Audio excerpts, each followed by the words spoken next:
Đào Tú Cầm. Tên tôi là để cho anh gọi sao? Tiền nhà, bà không lấy được đồng nào đâu. Được thôi. Bà Đào, bà đừng động, đừng động. Không chơi kiểu này được đâu. Tôi nói cho anh biết nhé, hôm nay anh đã đến đây, thì chuyện này tôi không để qua đâu. Đừng nói với tôi là luật sư không nói với anh. Đừng nói về luật sư không nói. Chuyện này cũng không xong đâu. Chúng ta có luật pháp và đạo đức. Đúng không? Đạo đức có thể giải quyết được. Chúng ta cũng có thể dựa vào dư luận để đạo đức được thể hiện nhiều hơn. Vì những người có lương tâm luôn đông hơn. Anh đừng xem thường chương trình của chúng tôi. Trên sân khấu này, ăn gian, chơi xấu, làm loạn không qua được tôi đâu. Tôi không để qua đâu. Tôi nói cho anh biết. Anh nghĩ anh đi được sao? Dù anh có về nhà, chuyện này cũng chưa xong đâu. Chúng ta thử xem. Vậy nên anh dám đến đây. Anh quá xem thường sân khấu này rồi. Anh quá xem thường. Anh được lắm. Anh cũng quá coi thường tôi. Anh cứ cười đi. Anh muốn thế này sao? Rời đi trắng tay. Thoát thân toàn vẹn. Về nhà sờ túi không còn gì. Không có cửa đâu. Người đàn ông trước mặt là con trai kế, Văn Kiệt. Ngồi đối diện là mẹ kế, bà Đào và con gái bà, Tiểu Lộ. Hơn chục năm trước, bà Đào đến nhà Văn Kiệt làm giúp việc. Bà và cha Văn Kiệt cảm mến nhau, và họ sống với nhau như một cặp đôi. Chăm sóc cả gia đình lớn nhỏ, chỉ là không đăng ký kết hôn. Giờ đây cha bị liệt, nhà cũng sắp bị giải tỏa.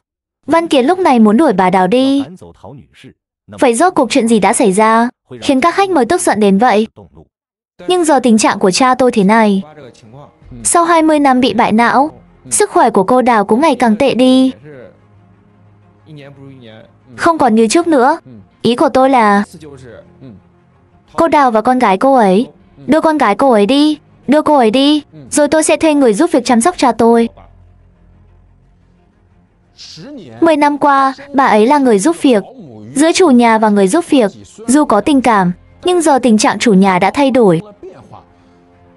Người giúp việc kia dường như sức khỏe không còn đủ để làm giúp việc nữa. Vậy nên mối quan hệ này có thể chấm dứt. Đúng, có thể chấm dứt. Không cần phải ở lại nhà tôi thêm nữa, đúng không? Tình cảm giữa hai người họ, anh có nghĩ đến tình cảm không? Tôi không biết, anh đã chứng kiến rồi. Tình cảm của họ, anh có nghĩ đến không? Tình cảm thì tôi cũng có nghĩ đến. Nhưng giờ tình hình này, bà ấy cũng hiểu rõ. Nhà sắp bị giải tỏa. Ý bà ấy là gì? Bà ấy đến nhà tôi với tư cách gì? Bà ấy tự hiểu rõ trong lòng. Trần Văn Kiệt, gặp phải người con kế như thế này cũng thật câm nín. Bà Đào ở nhà Văn Kiệt vất vả chăm sóc. Hơn chục năm không có công lao, cũng có khổ lao chứ. Giờ lại bị qua cầu rút ván. Bà Đào thấy vẻ mặt và hành động hung hăng của Văn Kiệt, quyết định làm rõ mọi chuyện. Bà Đào đến với gia đình này mặc dù với tư cách là bảo mẫu. Những năm qua bà ấy đã hy sinh, là điều Văn Kiệt không thể phủ nhận. Do anh nói được những lời như vậy. Hồi đó khi tôi đến nhà anh, là với tư cách người giúp việc. Nhưng lúc đó anh bao nhiêu tuổi? Chị anh bao nhiêu tuổi? Anh thật to gan. Cô Đào tôi là với tư cách người giúp việc à? Hồi đó anh lớn lên thế nào? Lúc đó anh chỉ là đứa trẻ mười mấy tuổi. Còn chị anh nữa, tôi đã nuôi anh lớn thế nào, anh biết không? Anh quên hết rồi à? Sao anh toàn quên thế? Tại sao bà lại lấy cha tôi? Tại sao bà lấy tư cách người giúp việc mà ở bên cha tôi? Những lời anh nói, anh không rõ trong lòng sao? Vừa nãy anh nói với người dẫn chương trình, anh không rõ sao? Vừa nãy anh nói gì với người dẫn chương trình? Rằng giữa hai người chúng tôi có tình cảm. Nhưng giờ tình trạng cha tôi thế này, tôi cũng ở trong tình trạng này. Tình trạng của tôi, người dẫn chương trình, khi tôi đến nhà anh ta mới mười mấy tuổi. Bà Đào thẳng thắn thừa nhận, là với tư cách người giúp việc, đã chăm sóc Văn Kiệt từ khi 10 tuổi đến khi trưởng thành, còn chăm lo cho cả cha anh ta. Nhưng giờ nhà sắp bị giải tỏa, liên tục đuổi bà đi. Đây không phải là bội bạc thì là gì? Lúc này, bà Đào trong lòng vô cùng đau khổ, hy sinh chân thành lại nhận kết cục như vậy. Chị anh ta lúc đó cũng mười mấy tuổi. Hồi đó sức khỏe cha anh ta còn tốt, sức khỏe tôi cũng tốt. Tôi xem anh ta như con trai ruột của mình, như con gái ruột mà đối đãi. Kết quả thì sao? Năm 20 mấy tuổi, chị anh ta bị ung thư. Ôi trời, ở các bệnh viện lớn nhỏ ở Hà Nam đều nói không còn hy vọng. Không còn hy vọng nữa. Nhưng tôi, dù không phải mẹ kế chính thức, việc này tôi biết, việc này tôi cảm ơn bà. Anh đừng nói, tôi cảm ơn bà. Chuyện này tôi nói với anh. Nói xong rồi anh nói tiếp, được không? Tôi nhờ chị họ tôi và bạn học cũ của tôi. Và một bạn học cũ của tôi có một bệnh viện phụ ở Thượng Hải. Tìm được một bác sĩ trưởng khoa, bác sĩ điều trị chính. Tôi gửi phim chụp của chị anh ta qua đó. Bác sĩ xem qua, nói có một tia hy vọng, nhưng hy vọng không lớn. Tôi nói chỉ cần còn một tia hy vọng. Tôi cũng cầu xin để chữa khỏi cho con gái. Tôi đi cùng con gái, chỉ hai mẹ con tôi đi. Tự bỏ tiền túi ra, tiền thuê nhà tôi không nỡ tiêu. Tôi giúp con bé chữa bệnh. Cuối cùng chữa khỏi rồi, nhưng con người con trai này, ôi trời. Rồi năm đó anh ta kết hôn. Tôi cũng không nhớ rõ năm nào. Nhưng đám cưới đó, tôi và cha anh ta lo liệu mọi thứ. Lo xong việc cưới xin cho anh ta. Năm sau sinh một đứa cháu. Tôi xung phong không để người khác chăm. Đó là người trông trẻ, đúng không? Tôi tự mình chăm sóc. Là cháu nội đúng không? Hay là công cụ? Công cụ gì? Công cụ kiếm tiền à? Anh biết chăm trẻ không? Công cụ à? Công cụ gì? Anh giải thích đi. Công cụ gì? Ý anh là sao? Chị anh ta bị bệnh rất nặng. Trong tình trạng không còn hy vọng, bà Đào đã mang đến một tia hy vọng và cuối cùng chữa khỏi thành công. Sau này Văn Kiệt có con, bà cũng tận tình chăm sóc. Có thể nói đối với hai đứa trẻ này, thật sự đã xem như con ruột mà đối đãi. Có người giúp việc nào, sẵn lòng đóng góp nhiều như vậy cho gia đình. Tuy nhiên, dù vậy, mọi hành động của bà Đào trong mắt Văn Kiệt chỉ là để lấy lòng tin. Con trai 4 tuổi đi mẫu giáo. Có lần bà ấy đi đón mà suýt làm mất con tôi. Anh đừng nói thế. Sao tôi không nói được? Chăm sóc này chăm sóc nọ, tháng ở cứ, ai là người chăm sóc, anh nói xem. Đừng chỉ nói những lời đó, ai chăm sóc. Chỉ vì muốn bà nói đến mớ rau héo, trái cây thối mà vứt con tôi sang một bên. Nếu không phải vợ tôi đến kịp thời, không biết con tôi thế nào. Trên đầu bà thước có thần linh. Anh đừng vu oan cho tôi vu oan cho bà à? Là anh vu oan tôi, vu oan mẹ anh. Tôi đang đi mua rau, con trai đứng ngay bên cạnh tôi mà. Ồ, vợ anh giỏi lắm. Tôi không có mặt ở đó. Lúc đó đứa trẻ đã cách bà ấy 50 mét, 5 đến 10 mét rồi. Anh nói 100 mét cũng có người tin. Bà không thừa nhận đúng không? Xa thế đấy. Tôi đi xa thế à? Xa thế đấy. Thổi lắm, bà đứng bên này. Kết quả đúng là ý đó. Anh vu oan tôi đúng không? Không vu oan bà thì vu oan ai? Thế ý anh là gì? Anh nghĩ mẹ tôi muốn vứt con anh đi à? Vứt ngay vào thùng rác à? Đúng thế, việc bà Đào không cẩn thận khi trông trẻ khiến Văn Kiệt vô cùng bất mãn. Tuy nhiên, trước sự bôi nhọ của Văn Kiệt, bà Đào không chấp nhận, cho rằng đây là sự vu khống. Cô gái bên cạnh là con ruột của bà đã nói rằng mẹ cô không lấy một đồng báo đáp. Bà đã vất vả chăm sóc đứa trẻ, dù không phải bà nội ruột, nhưng trong hoàn cảnh vất vả như thế, không biết ơn thì thôi, còn quay lại vu khống. Con gái tức không chịu được, ngay tại chỗ muốn lý luận với kẻ bội bạc này. Cô làm gì thế? Cô là ai? Cô là ai? Tôi là ai? Anh là ai? Anh cãi nhau với mẹ tôi. Mau dẫn mẹ cô đi. Tôi sẽ tìm một người chăm sóc tốt hơn cho cha tôi. Nói lại câu này xem, chúng ta không còn quan hệ gì nữa, đúng không? Anh đại diện cho nhà họ Trần à? Tôi là con trai. Tôi không đại diện à? Chị anh đâu? Gọi chị anh để nói vài câu với tôi. Chị tôi bận, anh phối hợp với tôi chút đi. Chị anh rảnh lắm mà. Ý kiến của chị tôi giống tôi. Chị tôi ủng hộ tôi. Không cần tìm chị tôi nói với anh, Trần Văn Kiệt. Anh giỏi lắm, giả sử anh có thắng. Nếu anh có chút lương tâm nào. Anh biết cha anh và tôi, giữa hai chúng tôi có tình cảm. Có tình cảm. Nếu anh là một người con hiếu thảo, anh nên tôn trọng ý nguyện của cha anh. Anh không nên làm như vậy. Việc anh làm thế này với tôi, tại sao anh lại làm vậy? Tốt cho ai chứ? Người dẫn chương trình, anh nói xem có lý không? Do sức khỏe của bà ấy cũng chỉ đủ để tự lo cho bản thân, tự chăm sóc mình, chăm sóc cha tôi. Bà ấy chăm sóc nổi ai chứ? Vì sao tốt? Là anh không tốt. Để con gái bà ấy đưa bà ấy đi. Tôi sẽ tìm một người chăm sóc cao cấp hơn, một người có năng lực chăm sóc cha tôi. Đây chẳng phải là điều tốt sao? Đúng không? Vừa nãy, đài truyền hình các anh cũng nói như vậy qua điện thoại. Đúng không? Đúng một chút. Nhìn đến đây, phải nói rằng Văn Kiệt tính toán thật khéo. Khi gia đình cần chăm sóc thì đó là mẹ kế không cần báo đáp. Giờ lớn lên rồi, bà Đào già rồi, làm việc không nổi nữa, thì phủi tay đuổi bà ấy đi. Bằng vào cách này, tất cả tài sản là của anh ta, và anh ta cũng không cần phải chăm sóc người già này. Hành động của anh ta với người cha liệt giường chẳng lẽ cũng sẽ đuổi đi. Nhưng người bạn đời đã chăm sóc ông hơn 10 năm này sao? Đúng không? Vừa nãy bà Đào đã nói, nếu là một người con hiếu thảo thì nên làm theo ý nguyện của cha mình. Nên tôi muốn hỏi bà Đào, ông Trần rốt cuộc có ý nguyện gì? Ông ấy nghĩ thế nào về tương lai? Anh Châu, anh hỏi thế thì bà ta có thể bịa ra mà. Đúng không? Bà ta có thể bịa. Tôi bịa, anh nói bậy. Anh tự nói đi, cô tiểu lộ này thì liên quan gì đến anh? Văn Kiệt, đừng cãi, là như thế này. Giờ chúng ta hỏi cô Đào trước đã. Hỏi xong xem ý kiến và đề xuất của cha là gì. Chúng ta có thể về hỏi cha, đúng không? Giờ tình trạng của ông ấy, ý thức cũng không rõ ràng. Ai biết được ông ấy nói thật hay giả? Tốt, ý thức rõ hay không rõ? Hay trong trường hợp ý thức không rõ, những điều được nói có hiệu lực pháp lý không? Luật sư của chúng ta ở đây. Không vội, chúng ta hỏi bà Đào trước. Ông Trần đã nói gì với bà? Ông ấy muốn thế nào? Ông ấy có thấy sức khỏe bà giờ không tốt không?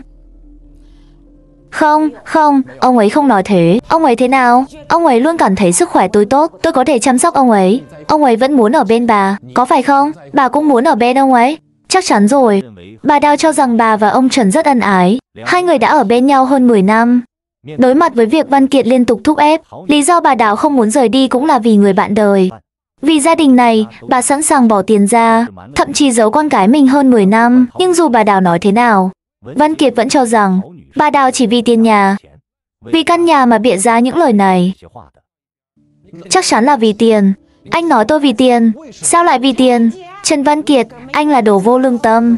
Tôi nói cho anh biết, khi anh mười mấy tuổi, tôi đã nuôi anh lớn đến hơn 20 tuổi. Đủ rồi. Nếu tôi vì tiền của nhà anh, khi cha anh giờ thế này, tôi đã bỏ đi từ lâu. Sao giờ tôi vẫn không đi? Với cơ thể thế này của anh, tôi còn tự bỏ tiền túi chăm sóc cả nhà anh. Anh biết nói gì không? Luật sư cũng ở đây. Lương tâm anh đâu rồi? Luật sư cũng ở đây. Bà và cha tôi không có tờ giấy kết hôn. Giờ tôi đuổi bà đi, cũng không hẳn là đuổi, là vì cuộc sống tốt hơn cho bà, vì sức khỏe của bà, hay bất cứ điều gì, cái gì cũng tốt. Đúng không? Tôi thấy cách của tôi rất hợp lý. Anh nhất quyết muốn đuổi tôi đi sao? Nếu tôi không đi thì sao? Luật sư ở đây, không có giấy kết hôn. Tôi nói bà xâm nhập nhà dân. Bà Đào đang cố gắng làm rõ vấn đề là mình đến với cha Văn Kiệt không phải vì tiền. Nhưng Văn Kiệt vẫn một mực muốn đuổi bà đi. Trong mắt Văn Kiệt, bà Đào chỉ là một người giúp việc. Giờ già rồi, làm việc không tiện nữa, thay bằng một người giúp việc năng động là chuyện bình thường thôi. Nếu đã thế, thì bà Đào sẽ nói với tư cách người giúp việc. Chăm sóc hơn 10 năm, tiền lương này tính thế nào? Hỏi một chi tiết cụ thể. Trong 10 năm này, họ sống trong nhà với danh nghĩa người giúp việc. Đúng không? Chúng ta có trả lương không? Đúng chứ? Chúng ta có trả lương không? Nói đi, tôi không biết. Nói đi, không nhưng không trả lương. Tôi còn tự bỏ tiền túi ra. Tại sao tôi phải ra lề đường để mua đồ tạp hóa giá rẻ? Tại sao anh lại làm thế? Đừng nói chuyện này. Tôi nói với bà nói chuyện này, con tôi bị mất. Cả đời này tôi không tha cho bà. Tốt, đừng cãi nữa. Đừng cãi, làm rõ một sự thật trước.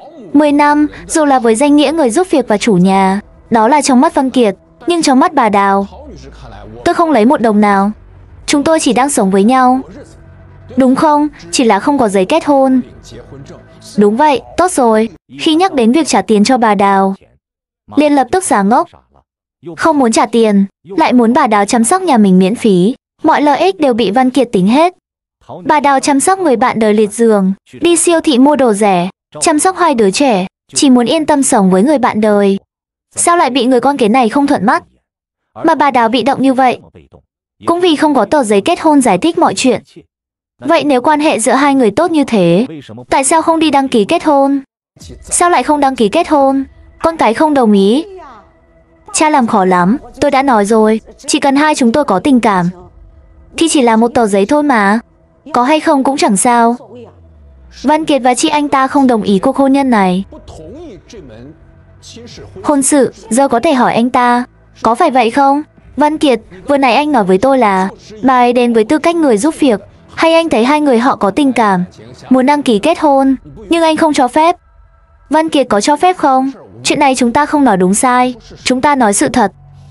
Không rõ lắm. Không nhớ rõ lắm. Cha có muốn đăng ký kết hôn với cô Đào không? Chuyện này thật sự không rõ.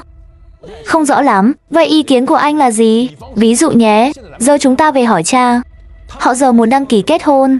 Họ muốn đăng ký kết hôn. Giờ tình trạng ông ấy thế này, hỏi thế nào? Ý thức còn không rõ ràng. Dù Văn Kiệt liên tục né tránh vấn đề này, chúng ta cũng không khó thấy. Chính vì Văn Kiệt liên tục ngăn cản, dù cha và bà Đào có tình cảm tốt, nhưng mẹ kế vẫn chỉ là mẹ kế, mãi mãi không thể thay thế vị trí của mẹ. Thêm nữa, nhà sắp bị giải tỏa, càng không thể cho phép một người ngoài lấy được tài sản của gia đình. Giờ cha bị liệt, tự nhiên có Văn Kiệt và gia đình, có thể thuê người giúp việc năng động. Và sự ra đi của bà Đào là sự lựa chọn tốt nhất. Nhưng đối với bà Đào, người đã ở ngôi nhà này hơn 10 năm, đối với người bạn đời đang nằm liệt giường, bà Đào thực sự không nỡ rời đi. Thái độ của Văn Kiệt đối với bà Đào cũng nói lên tất cả. Bà Đào, mục đích của bà vào ngôi nhà này, bà tự rõ trong lòng. Mục đích của tôi chính là như anh vừa nói. Vì tài sản nhà anh, đúng không? Nếu tôi vì tài sản nhà anh, kể từ khi cha anh bị liệt, con gái tôi đã gọi điện cho tôi nhiều lần. Tôi đều giấu con gái tôi. Tôi không đi với con bé. Anh nghĩ tôi không muốn sống với con gái tôi sao? Nghe tôi nói, hơn 10 năm trời. Trước tiên, có công nhận người giúp việc này không? Tôi nghĩ mọi người trong lòng đều rất rõ. Rốt cuộc là hai người trung niên yêu nhau thật lòng, hay là với danh nghĩa người giúp việc và chủ nhà? Tôi nghĩ không chỉ chúng ta rõ, bà Đào rõ, con gái bà ấy rõ, Văn Kiệt trong lòng cũng rất rõ. Rốt cuộc là anh quên rồi, tôi không rõ, hay là vốn không có, hoặc là giờ tôi không muốn nói. Chúng ta đều là người lớn, không vấn đề gì. Đây là chuyện trong khuôn khổ pháp luật, chúng ta có thể giả định thái độ này. Nhưng trong lòng phải hiểu rõ, nếu đúng như bà Đào nói, hơn 10 năm nay, không chỉ tôi và ông Trần, chúng tôi ở bên nhau rất vui vẻ, rất hạnh phúc. Tôi không lấy của anh một đồng nào, mà còn tận tình chăm sóc con cái của anh như cháu ruột nữa. Tôi nghĩ rằng bà Đào này, hơn 10 năm nay, dù không có công lao, thì cũng có khổ lao. Chương trình đến đây, người sáng suốt đều nhìn ra, bà Đào không có nhiều ý xấu với gia đình này. Nhưng Văn Kiệt lại không chấp nhận được. Biên tập viên cũng đưa ra ý kiến cá nhân. Dù bà Đào thực sự rất yêu thương gia đình này, nhưng con cái lại không mong muốn sự hiện diện của bà. Nếu cứ cố ở lại, dù người bạn đời được chăm sóc yên ổn, gia đình cũng không hòa thuận. Vậy nên phương án bà Đào rời đi là phương án tốt nhất. Những chuyện sau này cần thương lượng kỹ lưỡng. Các bạn nghĩ biên tập viên nói có đúng không? Hãy để lại ý kiến ở phần bình luận. Mình là Lạc Lạc, hẹn gặp mọi người kỳ sau.